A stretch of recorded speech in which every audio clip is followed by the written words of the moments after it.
Gwyneth Paltrow wants you to know what her vagina smells like. Uh-huh. Burger King trolls Prince Harry after he says he's leaving the royal family. Planned Parenthood, which says that it needs your money to fulfill its healthcare objectives, is just announced that they will spend $45 million on this year's 2020 election season.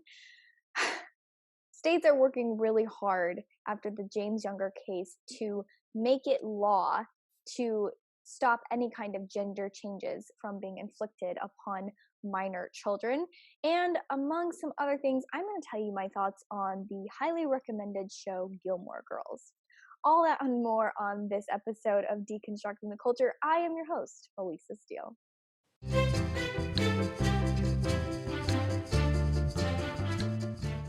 All right, y'all. Thank you so much for joining me on this episode of Deconstructing the Culture.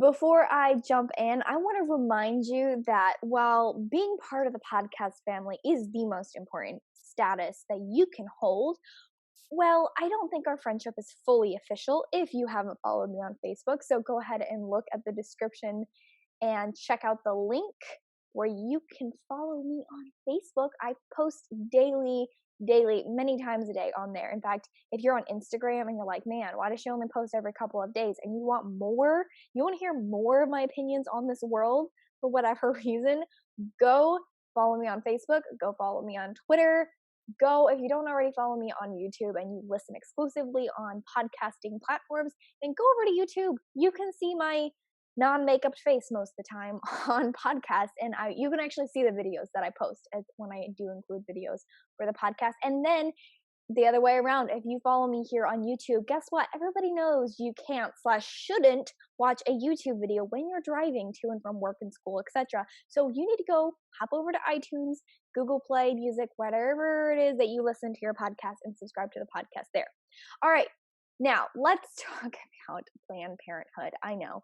I just want to point out that anytime Planned Parenthood cries their little cry, telling us that they need money because women will die in back alleys and they will not have contraceptives and they will know how sex works unless they have the money for Planned Parenthood. Well, that's just a lie. They don't need your money. Because if they did need their money, if they needed our money so desperately, yours and mine, because remember, taxpayer dollars are not just, some taxes that the government magically has. No, they come from you and I. So Planned Parenthood is demanding money from your pocket and my pocket to demand these supposedly vital health care services just so that they can turn around and spend $45 million on political campaigning. Ew, no. Have you ever heard of fungibility? We're basically giving to the Planned Parenthood campaigns by giving our taxpayer dollars to Planned Parenthood. Just disgusting. So listen, you already know my thoughts on Planned Parenthood. They're evil. They shouldn't exist. But most importantly, in today's day and age, we need to make sure that our money isn't blood money and is not this evil organization and practice, and no abortion practice should ever be funded by our money. That is just incomprehensibly evil. So that's just something I want to point out. Also, I just want to mention too, this is the largest amount in history. In fact, Planned Parenthood was going on and on in this video that they came out. They have a whole ad campaign, and they're basically saying that like their life's in danger, don't you know? In fact, they came out with a video. I think they titled it I don't remember. We Decide 2020. And the speakers in this video, they characterize this year's upcoming election as a matter of life and death for many people.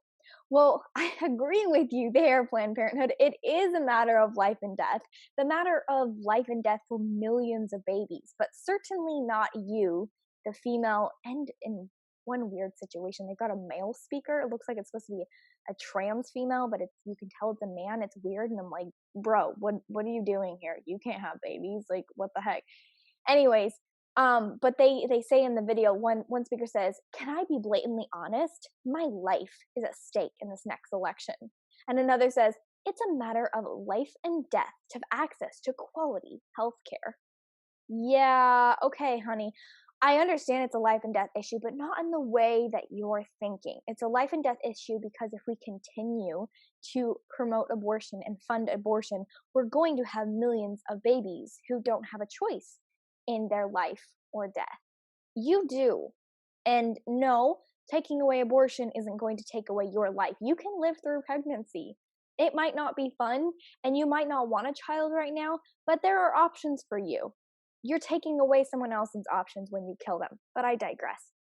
Basically, all you need to know is the fight is real, and the reason why we know that it is the conservative, conscious Christian, God-fearing side that is gaining ground is the panic, the sheer panic that we see coming from Planned Parenthood, dumping a record amount of money and pushing like their business life depends on it, because in essence it does. The pro-life side is winning. We are persevering and pushing forward, and there will be and has been and will continue to be major shifts, cultural shifts that one day make abortion unthinkable.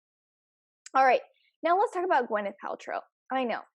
Actually, I'm going to save that for just a second. First, I want to mention just very briefly, I'm sure you've seen this on the news, but Virginia is coming out with some very, I would say, non-constitutional gun restrictions and gun laws, and it's not cool. It is extreme. Well, Virginians are apparently not very happy about it either, because according to the Richmond Times-Dispatch, Virginia has had a record, the second highest most ever firearm sales last month.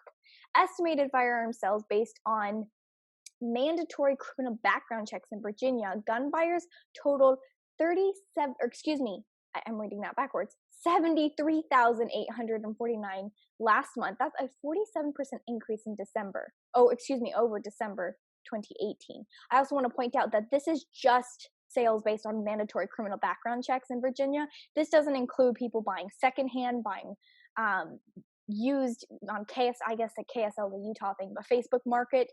This does not include many, many other sales. We're just talking about the ones that have gone through the mandatory criminal background checks. Firearm store owners who spoke with the Times-Dispatch confirmed the sharp increase in firearm sales, and it's directly related to the fears that the Democrats will curtail gun rights. Quote, if Virginians feel threatened that their rights are being curtailed, they're going to react just the way you've seen. Everyone down here is upset. I've never seen more customers antagonized by a situation, said Robert Marcus, a principal owner of Bob's Gun Shop in Norfolk. He told the newspaper. It's truly interesting too, if you look at the items, the most popular items being purchased are those that would be included or impacted by the proposed gun control legislation, including many semi-automatic rifles, often labeled assault weapons, such as AR-15s and high-capacity magazines. Okay, can you not hear it loud and clear, Virginia? Your citizens, your law-abiding citizens want the right to protect themselves. And this is a desperate cry for, oh no, you don't. You want these guns? Come and take them from my cold, dead hands. And you know what? I just think it's awesome. I think it's awesome to see these numbers, because it does show that people are awake and they are concerned. And according to another gun store owner, he's saying that he's seeing a lot of first-time gun owners coming in who never owned a firearm before, but they want to be able to practice their Second Amendment rights and have a right to keep and bear arms. Another thing that I think is crazy is, let's talk about feminists killing the feminist movement. This is something that I've talked about in other episodes, but this particular incident happened recently that it just blows my mind. It's like you can't even make this stuff up. It's so insane how the feminist movement is slowly dying, and conservatives have nothing to do with it. It's the far crazy left that is killing the feminist movement. Air quotations around that, because obviously you know that I don't think that the feminist movement of today are actually feminists, because if you're a true feminist, you're not going to be advocating to kill baby girls in the womb, or baby boys, just saying. So according to the New York Post, in an op-ed, that a New York public library canceled an event at its main branch scheduled for Friday titled Evening with Canceled Women. So you get it? They canceled the canceled women. And why did they do it? Well, according to Marcus, who wrote the op-ed, the NYPL wouldn't comment to him on the reasons, but he noted that the event was sponsored by Women's Liberation Front, a feminist organization that supports a biological definition of gender. Okay, you hearing this? So it's women who believe in biological women, so therefore they're being canceled because they don't believe in the radical left's idea of women. Are you following me? It's feminists shutting down other feminists. Okay, this is ridiculous. According to Marcus, the only plausible explanation is that the NYPL fears backlash from trans activists. He added that women are being denied a platform over their objections to trans ideology. It's just insane to me. So there is another event happening at another branch apparently, and it is getting so much heat from trans activists that they are going to keep that. Apparently they have the guts to at least allow that particular event to continue, but they're having to keep its time and place a secret, and then they're going to tell the ticket holders right before when it happens so that they are not shut down by protesters. So you're essentially looking at the progressive movement. Feminists now have to hide to speak out freely about their feminist beliefs. Literally the left eating the left. This is so mind-boggling to me. I don't even feel like I could have made up this story because it's so crazy. It just shows you how far the left has gone. Now here's the thing. I also want to point this out. Not only do I think it is more than fair for women to say you have to be a biological woman to be a woman, but there also is a very, very important reason why we have to stick to that definition of womanhood. Reason being is I'm not even kidding. This is disgusting, and I don't want to spend a lot of time on it because it's so gross. But not even just a little while ago, here in like the last month, there was a convicted sex offender, and he did some nasty stuff, abused some people, some children, and he identified as an 8-year-old girl. And then he claimed that, this is a side note, but he claimed that the child porn on his computer was somehow protected by the First Amendment, which it's not. But of course, he also claimed that he says, quote, "I've always been an 8-year-old girl." And I'm not going to tell you his name because I'm not going to glorify this just piece of human debris. But the truth is he claims that even in his drawings and fantasies, he's always been an 8-year-old girl. So if this man can identify as an 8-year-old girl, then we should be, according to the left, we should be treating his sentencing and his evil, nasty actions according to how we would sentence an 8-year-old girl. Because according to the left, you can be whatever you say you are. You can identify as a girl. You can identify as a different age. You can identify as a different animal. You can identify as a gender that doesn't even exist. Why shouldn't this man be able to identify as an 8-year-old little girl? It's just sickening. And I do think that the truth is, and I'm going to say something that's really unpopular, especially among conservatives, I don't think most of our country feels this way. In fact, I know most of our country does not agree with the radical ideology of the left, including this extreme transgenderism. Yes, there's going to be that loud few that are shouting and make you feel like a lot of people have gone crazy, but that's a small segment of the population. Most even Democrats don't agree with this insanity. If you talk to your neighbors, if you just turn off the news for a minute and go find a Democrat at your local library or your next door neighbor or someone in your community and you talk to them, don't even push your agenda in there. Don't get aggressive. Just ask them what they think. Ask them how they feel about this.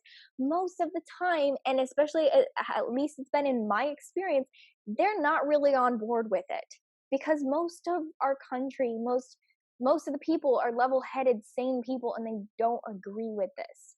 So I honest to goodness think that we really actually, and I know, again, this is not popular, but going to the 2020 election, I think it's important now for us to go out and speak to our Democrat friends, our Democrat family, or go make some Democrat friends and talk to them and hear them out, because I can guarantee you they're not real pleased about what's going on. But if all of us, Democrats and Republicans and conservatives and liberals all alike, if we're glued to our TV, we're going to think our world is way more divided than it is, and we're going to have way more hatred and anxiety than we ever needed to have in our systems. But Again, that's not real popular even among the conservative movement, but I really do think we can and should band together with our Democrat friends and family, because most of them are not super on board with this nonsense. In fact, you're probably going to find, if you are going to find a bunch of people who are on board with the nonsense, it's going to be probably the college age students who are going through active brainwashing right now. But I even think with some time and civility and kindness, we can reach many of those people too. All right. Before I move on, I'm just going to ask you to please remember to subscribe, leave a review. I'm not going to lie, this podcast is a lot of work. I love it. I love everything about it. I love this podcast family, and I really appreciate you listening. But I'm going to ask you right now to do a big fat favor for me. You could press pause, you can keep listening, but share this with a friend or family. Go subscribe on YouTube. Go subscribe on iTunes or Google Play Music, or you know what I mean, SoundCloud, Google Play Music, wherever you listen. Go subscribe and leave a review, especially if you're listening on iTunes. It makes a huge difference. All right. Now, another thing I want to point out too, which I think is interesting, and you're not going to see this in the media a whole lot, is we've got some really bad signs for the Democrats. I know we've all been focusing on the terrible, terrible candidates that they're running right now, but even in general, the enthusiasm is seriously lacking. Just this last weekend were a whole bunch of the women's marches all over our country, right? And they're drawing significantly smaller crowds than they have in past years. In past years, they were drawing 100,000, or I think in some numbers I saw they were saying that they drew like 400,000. Just this last weekend, they were drawing maybe hundreds of people, of women, to their marches. Obviously, this has partially to do with the fact that many of their leaders have been kind of kicked off the Women's March Board because they've endorse anti-Semitism and terrible, gross things like that. But overall, you can feel that there's probably more than likely some trouble brewing for the Democrats. And I don't think this is our time as conservatives or Republican or whatever you identify for us to double down and say, ha, we're the winners, we're kicking your little butt. Like, no, now is the time actually maybe to come in and talk to these people who are questioning what's going on in our country, and maybe try and listen to them and reach them on a level that our TV guides and TV personalities and various people speaking on the political stage can't reach your next door neighbor. They can't reach your local librarian, that person that maybe you interact with from time to time, or even your friends or family. They can't reach them, but you can. And we can change hearts and minds, or at least bring some solid middle ground where we can agree and find a place where we can agree that, hey, this is truth, this is right and wrong. We don't want our country going this direction. And I just think it's a wonder. I mean, honestly, the trouble for the Democrats, to me, excites me most, because this means maybe this is a wonderful time for you and I to step up and have these conversations with our fellow liberals or Democrats or whatever they are. So let's talk about real quick, very briefly, the James Younger case. I've talked about this in another episode, but very briefly, for those of you who are not familiar, James Younger was a little boy in Texas, and his mom was trying to transition him into being a girl and had him thoroughly convinced he was a girl. But when he was with his dad, he said, no, I don't want to be a girl. I identify as James. I'm a boy. Truly just devastating case. It ended up taking a turn kind of where the judge kind of ruled neither in favor of the mother or the father, but put a gag order on the father especially, and said, no, you can't talk about this anymore, which I think is really unfortunate. But that case in Texas woke up a lot of people in states, thank goodness. And I know this is terrible, but if something good came out of James Younger's case, maybe it's that a lot of the world and some of our states and representatives woke up and said, hey, we need to take this seriously. So something that's come out of that is a couple of states right now that I know of are actively trying to make it illegal to put kids through sex changes. One is South Dakota, which I'm really happy about, and I think that bill has like over 40 co-sponsors, so it's very supported right now in South Dakota. Another one is here where I'm living at in Florida. And what I think is crazy is that the Democrats in both states, South Dakota and Florida, but especially here in Florida, they're trying to block this bill to ban sex changing operations for children. And what I think is interesting is this bill is brought about by Florida State Representative Anthony Sabatini. I knew how to say this earlier, now I can't remember. But he's a Republican from Lakeland. He was actually appalled to learn in an article published on Thursday. NBC News described a series of bills that he and his colleagues recently filed as anti-gay, which is funny to me in an ironic way because this bill has nothing to do with homosexuals, gays, or lesbians. It's literally a bill about not abusing children with sex changes before they're even old enough to make that kind of decision for the rest. We don't even let children, and I've talked about this in other episodes, we don't even allow our children to decide what time they'll go to bed or what kind of balanced diet they are or not going to eat. We should definitely not allow them to be making sex changes when the articles and our studies show that it's 80%, about 80% of children who have gender dysphoria will end up growing into and accepting and being happy with the body that they were born into. It's only going to be about 20% that still struggle with gender dysphoria. Now, this representative, he designed what he's titled his bill, the Vulnerable Child Protection Act, which I think is very accurately named, and it's to keep children safe and prevent any kind of Texas custody battle like what happened to 7-year-old James Younger from playing out in Florida. This would prevent all kinds of tons of surgeries they list very specifically from happening to children, including puberty blockers from happening. And under this law, which I pray goes into effect and is passed effectively, any medical professional who performs these procedures on a minor could be charged with a felony.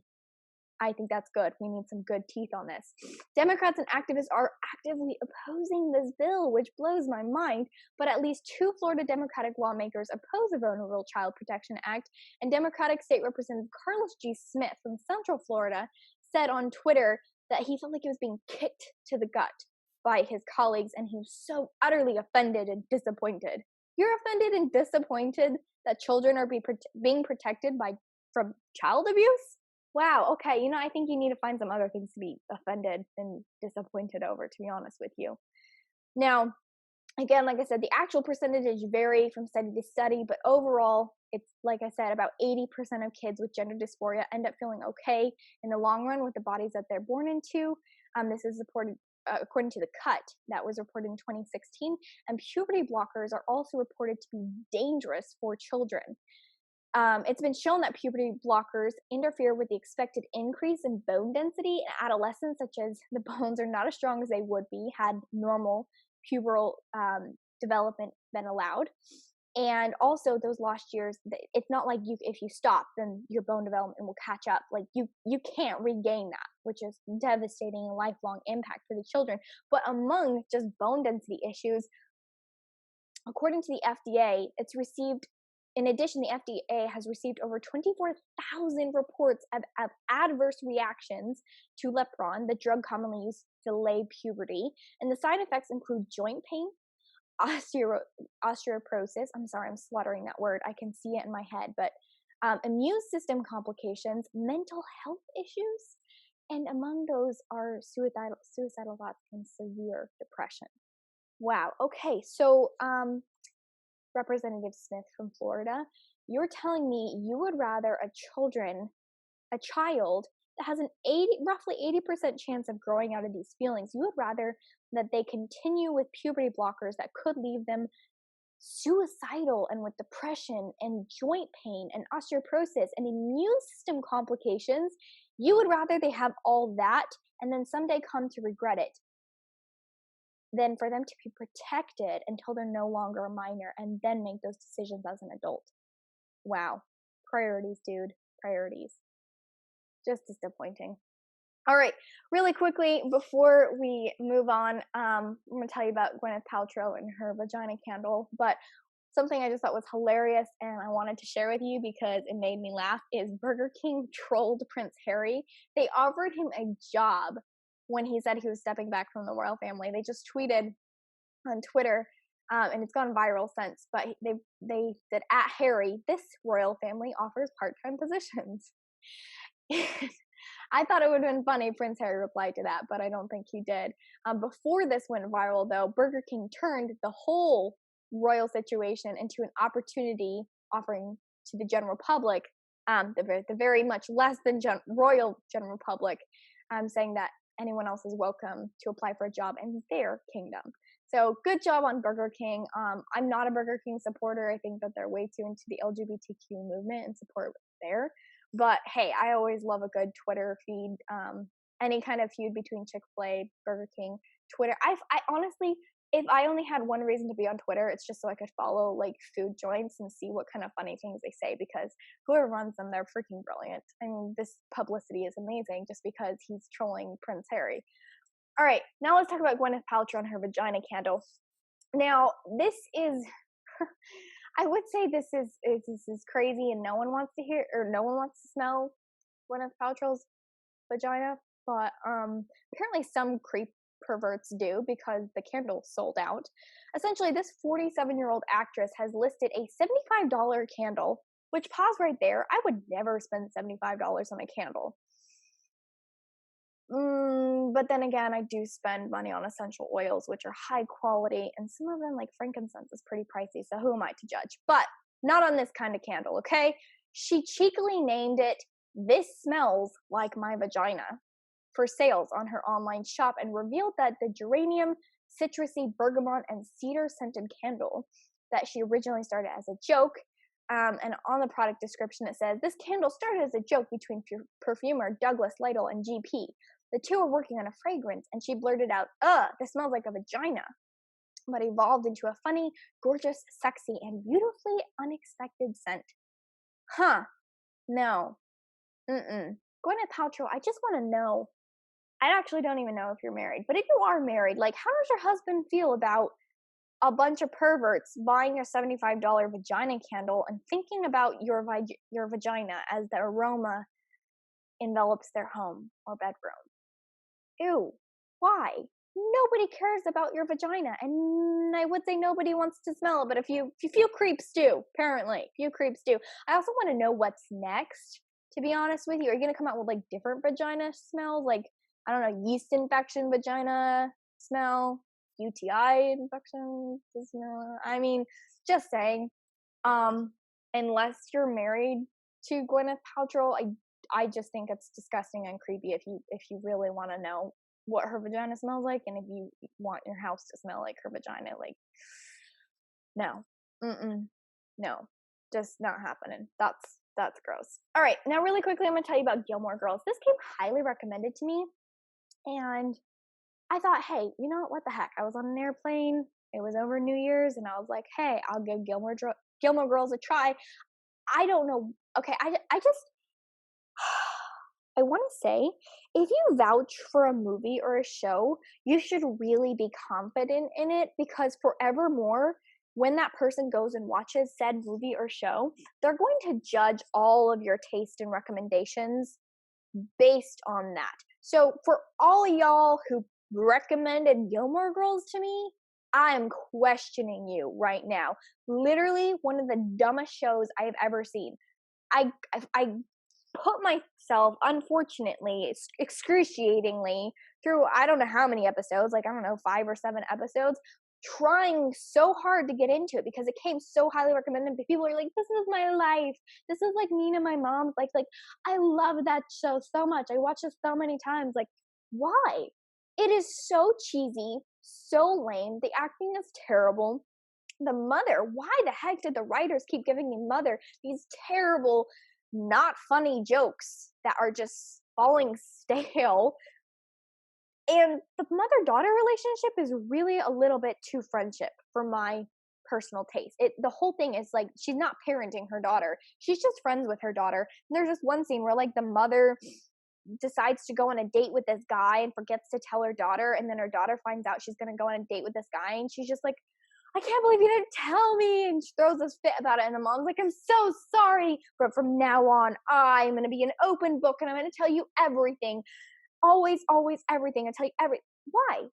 You're a parent. You're a grown-up. You raised this child. Why should she be entitled to everything that goes on in your head and your life? You're an adult. You're entitled to keeping some information that is adult information to yourself, or not introducing your boyfriend to your daughter on the very first date. Like, what? No, this is not a friendship. If you're it's almost like a friendship spouse relationship she has with her daughter. It's just weird, and I wouldn't recommend anyone try and duplicate that because it is unrealistic and overall just tasteless. Also, I just want to say there's this chef character who cooks at this inn where the mom works, and she is truly the most hazardous, like, terrible employee I've ever seen. She actually has an entire inn full of terrible employees, but I just want to say she should be fired. I know she's supposed to be like an endearing, lovey best friend, cook friend or whatever, but like, no, if she's like consistently gonna burn things down and breaking things, you really need to fire her. I don't care how good her magic food is. You need to fire her if she's going to light your establishment on fire due to negligence. Anyways, Gilmore Girls, don't recommend it. And if you like it, I'm sorry you have terrible taste. All right, now, before we get to good in the world, I want to tell you I'm so excited. The March for Life is this upcoming weekend in DC. If you are there, please reach out to me on Instagram. I'd love to meet with you, take a selfie, march together. I'm so excited. This event is amazing. I am going to be stopping by the Culture of Life booth. They have some amazing sales and great merchandise coming out, especially for the March for Life. As you can see, if you're watching on YouTube, I'm wearing one of their awesome winter gear sweaters that's like cheetah print. I love this sweater. It's amazing. It dropped down to a whole like 60 degrees in Florida today, and I was like, ooh, sweater weather. Anyways, go message me on Instagram and tell me if you're going to be there. Meet with me at the Culture of Life booth when I drop by. Whatever it is, I'd love to see you there. I'm just excited because the truth is the pro-life movement is growing. It's the pro-life, pro-love, pro-women, pro-child movement, and I am so excited to see where 2020 is taking us. I do think that in our lifetime we will see abortion abolished, and I will celebrate every step of the way going in that direction. All right, now we're going to end with good in the world, and I have to tell you, I don't want to like oversight you out and have you be disappointed, but I don't think that's going to happen. So I'm just going to tell you, this is the best video on the internet. I dare you to find a better video than this. And if you think you can find a better video, feel free to email it to me, conservativebabes@gmail.com, or on Instagram. You know where to find me. But this video is freaking amazing. It's this little 3-year-old boy at St. Louis's, it's a transformation Christian school, and the mother posted the clip of her son's prayer on Facebook last week, and it's had basically like over 3 million views. It's amazing. Okay, so I'm gonna play that. If you're not watching on YouTube, go watch it on YouTube because watching is like half the fun, but you'll also enjoy hearing the audio. I'm gonna go ahead and post that, and you will understand why it's the best video on the internet. Father God, we thank you for this food. We ask you to bless it, make it nourishment to our bodies. Bless all the boys and girls all over the world to receive food in Jesus' name. Amen. Okay, is that not the most epic video, or is that not the most epic video? I freaking love kids.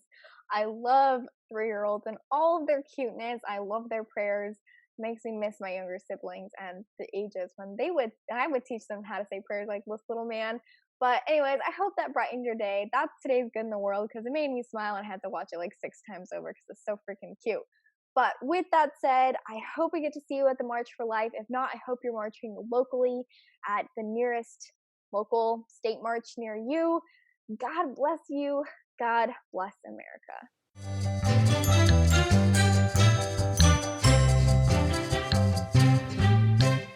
Hey, if you just watch this podcast, you're at least mildly entertained by what I have to say, or interested, whatever, take your pick. Or maybe you hate my guts, whatever it is. Subscribe.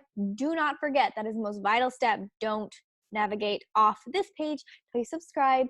Leave a review on iTunes. Go find me on Facebook or YouTube if you're probably already watching on YouTube, honestly. Go find me on iTunes. Yeah, that sounds exciting. Also, don't forget to find me on Instagram because chances are, if I didn't cover a story that you wanted to hear in this podcast, I probably covered it already on Instagram. So, hey, don't miss out. Facebook, Instagram, Twitter, you name it, you'll find me, Elisa Steele. Thank you.